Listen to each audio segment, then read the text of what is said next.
90 రోజుల కోర్సు పూర్తి చేస్తే చాలు 100% ప్లేస్మెంట్ సపోర్ట్ తో సాఫ్ట్వేర్ జాబ్ మీ సొంతం. వెంటనే కోడ్ జ్ఞాన్ డెస్టినేషన్ ని సంప్రదించండి. Welcome to Suman TV. నేను మీ Suman TV Nag. Bollywood star hero Saif Ali Khan అతన్ని కొంతమంది దుండగులు కత్తితో పొడిచినట్లయితే ప్రస్తుతం బ్రేకింగ్ న్యూస్ చూస్తున్నాం మనం. దానికి సంబంధించినటువంటి పూర్తి డీటెయిల్స్ ఏంటి అండ్ ఎవరై ఉంటారు, దేనికి సంబంధించినటువంటిది.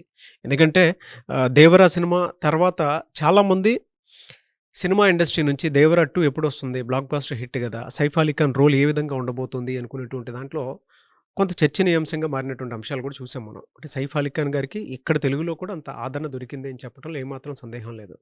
అయితే అటువంటి తరుణంలో ఇటువంటి న్యూస్ వినటం అనేది చాలా పెద్ద షాక్కి గురి చేసిందని చెప్పడంలో ఏమాత్రం సందేహం లేదు. అయితే ఏం జరిగింది, వాటికి సంబంధించినటువంటి పూర్తి డీటెయిల్స్ ఏంటి అనేది ఈరోజు మనతో పాటు హైకోర్టు అడ్వకేట్ అలగరి రవీంద్రనాథ్ గారు ఉన్నారు. వారి మాటలో నేను తెలుసుకుందాం. Hello sir. హాయ్ అండి నాగరాజ్ గారు. బాలీవుడ్ స్టార్ సైఫ్ అలీ ఖాన్ గారు వాళ్ళ కొంతమంది దుండగులు వచ్చి కత్తితో పొడిచారని చెప్పేసి ఎమర్జెన్సీలో ఉన్నారు అని చెప్పేసి తెలుస్తోంది మనకి. దీనికి సంబంధించినటువంటి పూర్తి వివరాలు ఏంటి సార్? ఆదిపురుష్ సినిమాలో రావణుడి పాత్రగా, దేవర సినిమాలో జూనియర్ ఎన్టీఆర్ యొక్క ఫ్రెండ్ భైరా పాత్రలో మనకు బాగా పరిచయం వ్యక్తి అంటే సైఫ్ అలీ ఖాన్. చాలామందికి తెలుగులో ఇప్పుడిప్పుడే 2 సినిమాలుగా పరిచయం ఉన్నప్పటికీ కూడా అతను 1990s నుంచి కూడా ఒక గొప్ప నటుడు, పద్మశ్రీ అవార్డు గ్రహీత కూడా. 2010లో ఆయనకి పద్మశ్రీ అవార్డు కూడా రావడం జరిగింది. అటువంటి సైఫ్ అలీ ఖాన్ ఈరోజు మార్నింగ్ 2:30 సమయంలో బాంద్రాలో, ముంబైలోని బాంద్రాలోని వెస్ట్ బాంద్రాలో ఆయన ఉన్న నివాసం ఫార్చ్యూన్ హైట్స్లో ఆయన మీద ఒక దుండగుడు అటాక్ చేశాడని, 11th ఫ్లోర్లో ఉన్న ఆయన హౌస్ మీద ఈయన నిద్రిస్తున్న సమయంలో, అంటే పడుకున్న సమయంలో కొంతమంది దుండగులు వచ్చారా, ఒకడు వచ్చాడని పోలీస్ ఇన్వెస్టిగేషన్ తేలవలసింది. అయితే ఆ వ్యక్తి అంటే చిల్డ్రన్స్ రూమ్లో పడుకున్నటువంటి సైఫ్ అలీ ఖాన్ మీద దుండగుడు అటాక్ చేస్తే ఆ దుండగుడితో పాటు సైఫ్ అలీ ఖాన్ ఇద్దరు కూడా ఒక కాసేపు అక్కడ ఒక కోట్లాట జరిగింది. ఆ కోట్లాటలో భాగంగా అతను షార్ప్గా ఉన్నటువంటి ఒక కత్తిని తీసుకుని సైఫ్ అలీ ఖాన్ని పొడిచినట్టుగా ఇమీడియట్గా ఆయనకి ఇంజూరీ అయింది.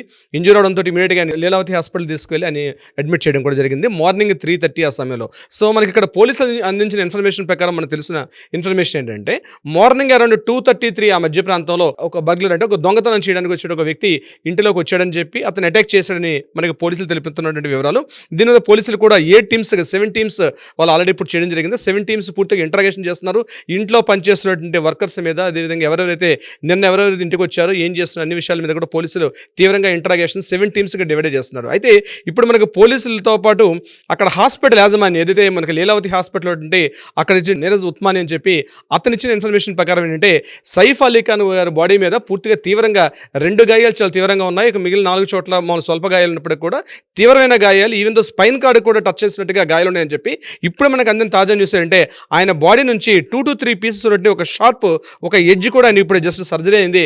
ఆ సర్జరీ అవ్వగానే ఇమీడియట్గా ఆయన బాడీ నుంచి కూడా ఆ పార్ట్ని కూడా రిమూవ్ చేశారు. ఆ 2 to 3 ఇంచెస్ ఉన్న షార్ప్ ఎడ్జ్, బహుశా అదే ఏదైతే షార్ప్ కత్తి అనుకుంటాం, ఆ కత్తి యొక్క మొదల భాగం అనుకుంటాం, అది కూడా శరీరంలో ఉండిపోయింది. అంటే ఎంత షార్ప్గా గుచ్చుంటాడో బహుశా మనకు అర్థం ఉంటుంది.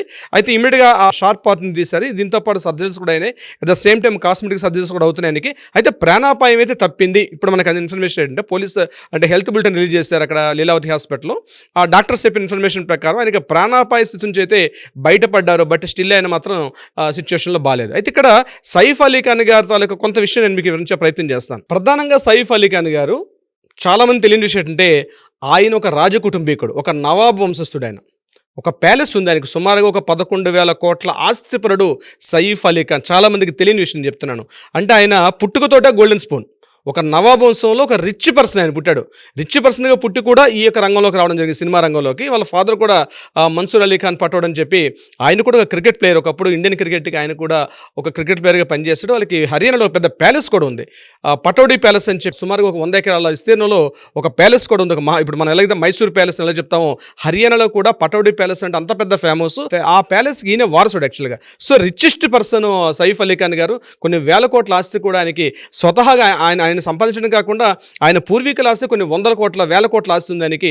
దీని మీద సంబంధించి సైఫ్ అలీ ఖాన్ గారికి. అయితే సైఫ్ అలీ ఖాన్ గారు యొక్క భార్య ఎవరంటే కరీనా కపూర్ గారు. చాలా మంది తెలియని విషయం, కరీనా కపూర్ గారు. ఈ సంఘటన జరిగిన సమయంలో కరీనా కపూర్ గారు కూడా అదే ఇంట్లో ఉన్నారు. తన 2 పిల్లలు, ఒకరు తైమూర్ అలీ ఖాన్ అని, మరి ఇంకొకడు జహాంగీర్ అని చెప్పి ఇద్దరు కూడా ఆ ఇంట్లో ఉన్నట్టుగా తెలిసింది. ఇమీడియట్గా కరీనా కపూర్ గారు కూడా ఒక ప్రెస్ నోట్ రిలీజ్ చేశారు. తను కూడా ప్రెస్ నోట్ రిలీజ్ చేసి ఈ యొక్క సంఘటన జరిగింది, తనకు గాయాలు జరిగింది, ఇమీడియట్గా మేము లీలావతి హాస్పిటల్లో జాయిన్ చేయడం జరిగింది. కాబట్టి మీడియాలో కూడా ఎక్కువగా రాంగ్ ఇన్ఫర్మేషన్స్ స్ప్రెడ్ చేయదని చెప్పి ఆవిడ రిక్వెస్ట్ చేసి ఒక ప్రెస్ నోట్ కూడా రిలీజ్ చేశారు కరీనా కపూర్ గారు కూడా. సో కరీనా కపూర్ గారికి సైఫ్ అలీ ఖాన్ గారికి మధ్య ఇటీవల కాలంలో కొన్ని విభేదాలు ఉన్నట్టుగా కొన్ని మీడియా కథలు, writer wrong I don't know, but ఏంటంటే కొన్ని వార్తా కథలు మాత్రం కంటిన్యూస్గా వస్తున్నాయి కరీనా కపూర్ గారికి at the same time Saif Ali Khan గారికి. ఎందుకంటే 2010లో వీళ్ళకి మ్యారేజ్ అయింది. మ్యారేజ్ అయినప్పటికీ కరీనా కపూర్ గారికి ఇతను ఫస్ట్ హస్బెండ్, కరీనా కపూర్ గారు ఫస్ట్ మ్యారేజ్, ఇతను ఫస్ట్ హస్బెండ్. కానీ అంతకుముందు ఈయనకి మ్యారేజ్ అయింది సైఫ్ అలీ ఖాన్ గారికి. అమృతా సింగ్ అని చెప్పి ఈయనకన్నా 14 సంవత్సరాల వయసు ఎక్కువ ఉన్నట్టు అమృతా సింగ్ తోటి ఈయనకి అప్పట్లో మ్యారేజ్ అయింది. మళ్ళీ వాళ్ళిద్దరు కూడా 2 పిల్లలు ఉన్నారు.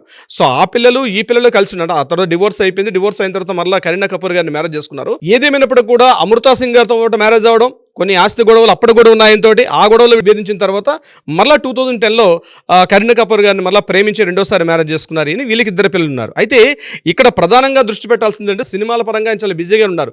ఇటీవల మనకు వచ్చిన దేవర సినిమాలో కూడా సెకండ్ పార్ట్ కూడా ఆయన ప్రిపేర్ అవుతున్నారు.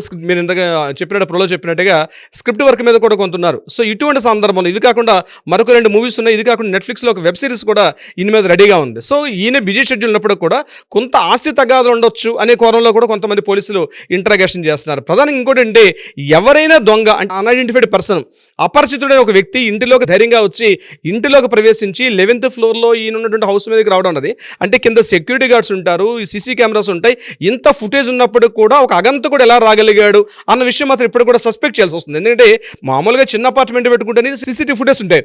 అటువంటిది ఆల్రెడీ ఒక మల్టీ స్టార్, ఇంతకుముందు మన సల్మాన్ ఖాన్ మీద కూడా ఒక 2-3 సార్లు అటాక్స్ జరిగింది ఇదే సందర్భంలో. అంటే ఇంకో కారణాలు అయ్యుండొచ్చు. కానీ సినిమా స్టార్స్ నేపథ్యంలో ఇటీవల కాలంలో దాడులు అయితే జరుగుతున్నాయి. అవి ఆస్తి తగాదాలు కావచ్చు, లేకపోతే ఇతరత్ర ఏ కారణమైనప్పటికీ కూడా అయితే ఇంత పకడ్బందీ వ్యవస్థ, ముఖ్యంగా వెస్ట్ బాంద్రా అనేది చాలా రిచెస్ట్ ఏరియా, చాలా కాస్ట్లీయెస్ట్ ఏరియా. ఇటువంటి సందర్భంలో ఆ రిచెస్ట్ ఏరియాలోకి ఒక అగంతకుడు, అది కూడా సీసీటీవీ ఫుటేజ్ పనిచేస్తున్నాయి, కొన్ని 100 మంది అక్కడ సెక్యూరిటీ గార్డ్స్ పనిచేస్తున్నారు. ఇటువంటి సమయంలో ఆయన 11th ఫ్లోర్కి ఎలా వెళ్ళగలిగాడు, ఆ 11th ఫ్లోర్లో ఈయన ఉన్నటువంటి బెడ్రూమ్ ఎలా తెలుసు ఆయనకి, ఆ బెడ్రూమ్ చిల్డ్రన్స్ రూమ్లో జరిగిందని చెప్తున్నారు. అంటే బెడ్రూమ్ నుంచి మళ్ళీ చిల్డ్రన్స్ రూమ్లోకి వచ్చారు అటాక్ జరిగినప్పుడు. పోలీసు చెప్పిన ఇన్ఫర్మేషన్ అంటే ఈయన బెడ్రూమ్లో పడుకుంటే అక్కడ రావడం జరిగింది.